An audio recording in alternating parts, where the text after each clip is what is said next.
함께 본 하나님의 말씀 누가복음 20장은요. 먼저 1절부터 8절은 예수님의 권위에 대한 내용이 나옵니다. 9절부터 18절은 포도원 농부의 비유, 그다음에 19절부터 26절은 가이사의 세금과 하나님께 드리는 것에 대한 내용이 등장하고요. 27절부터 40절은 부활 논쟁, 41절부터 44절은 그리스도와 다윗의 자손에 대한 내용이 등장합니다. 마지막으로 45절부터 47절은 서기관을 삼가라라고 경고하시는 말씀이 나옵니다. 먼저 1절은요. 대제사장과 서기관과 장로들이라고 나오는데요. 예수님을 죽이고자 음모를 꾸민 지도자들을 말하는 거죠. 2절은 무슨 권세로라고 말하는데 이 권세를 준 사람이 누구인가에 대한 질문입니다. 이것은 예수님께 신성 모독죄를 씌우기 위해서 그렇게 그들이 모함을 하려고 갔던 거죠. 4절부터 5절 말씀은요. 하늘로서라고 말하는데 세례 요한의 사역이 하나님의 권세임을 인정하는 순간 세례 요한과 예수님을 업신여긴 그들의 행위가 신성 모독이 되기 때문에 그렇고요. 사람으로부터라고 말하는데 이는 백성들이 선지자로 존경한 세례 요한을 사람이라고 말하면 백성들에게 죽을 수도 있었기 때문에 결국 알지 못한다라고 피해가는 답을 하는 것이죠. 9절에 악한 포도원 농부의 비유인데요. 예수님을 핍박하고 과거의 선지자들을 핍박했던 것을 비유하는 내용입니다. 17절에 건축자들이 버린 돌이 모퉁이의 머릿돌이 되었다라는 말은요. 종교 지도자들이 배척한 예수님이 버려진 모퉁이의 돌이 되었지만 오히려 하나님의 구속사역을 완성해서 굳건한 반석이 되었다라는 의미입니다. 그리고 이 말씀은요. 시편 118편 22절을 인용한 말씀입니다. 18절은요. 이 돌 위에 떨어지는 자는 이라는 말은요. 예수님을 정치적 메시아로 오해하여 실망하여 넘어진 자를 말하는 거고요. 이 돌이 사람 위에 떨어지면 이라는 말은 예수님을 적극적으로 핍박하고 반대하는 자를 말하는 겁니다. 그래서 곧 그들이 심판을 받게 될 것이다 라고 말씀하시는 겁니다. 20절은요. 스스로 의인인 체하며 예수님의 말을 책잡게 했습니다.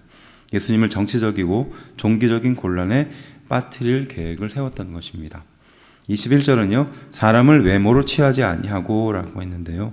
하나님의 속성의 말씀이나 예수님께 아첨하는 말과 행동을 말하는 거죠. 22절부터 26절은요. 가이사의 세금이 옳으나 그렇지 않느냐에 대한 질문을 말하는 겁니다.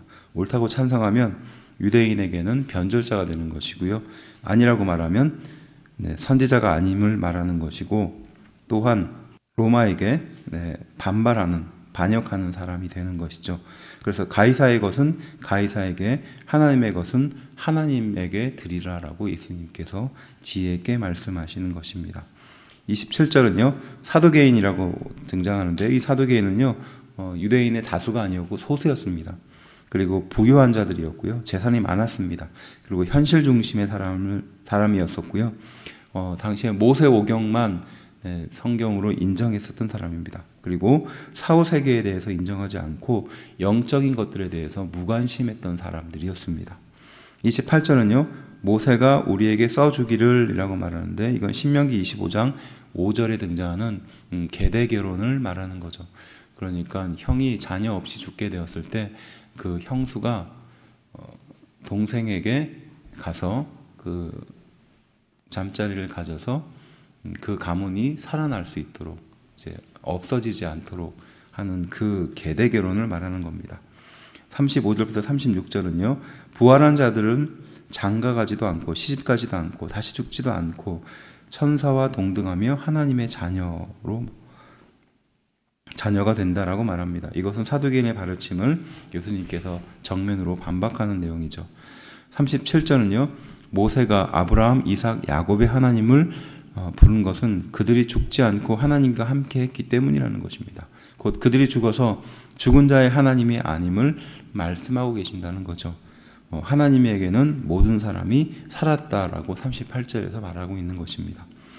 42절부터 43절은 예수님이 그들에게 질문을 하는 겁니다. 오히려요.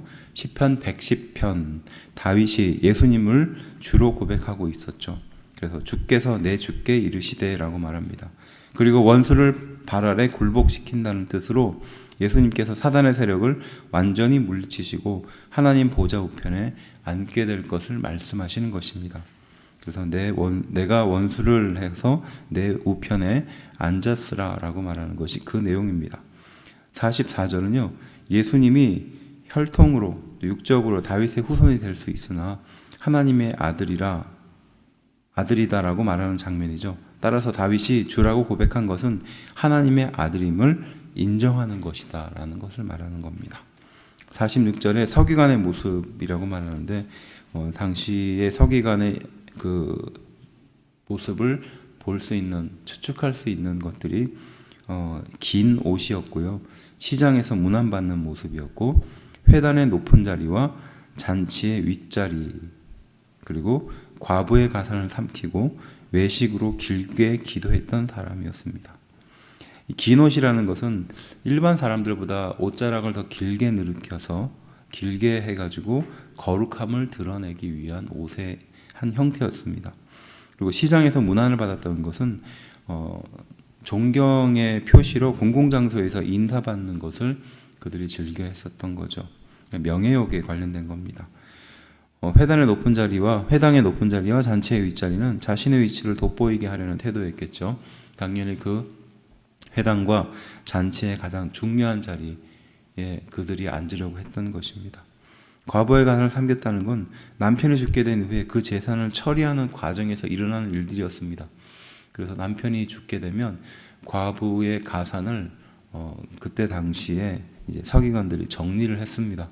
그래서 정당하게 또 그 과부에게 합당하도록 이렇게 재산을 분배했어야 되는데 그러지 않고 몰수하거나 아니면 상당수의 많은 부분들을 자신들이 취하거나 이랬던 것 같습니다. 그리고 외식으로 길게 기도했다는 것은 거룩함을 보여주기 위한 수단과 방편으로 일부러 길게 기도했다는 것이죠.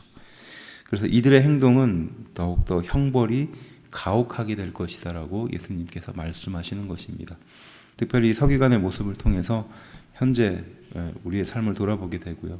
또 종교인으로 살아가고 있는 우리가 하나님을 믿고 예수님을 구주로 고백하고 있는 우리가 이러한 잘못된 행동에 빠지지 않는지 또 돌아봐야 되는 그런 말씀입니다.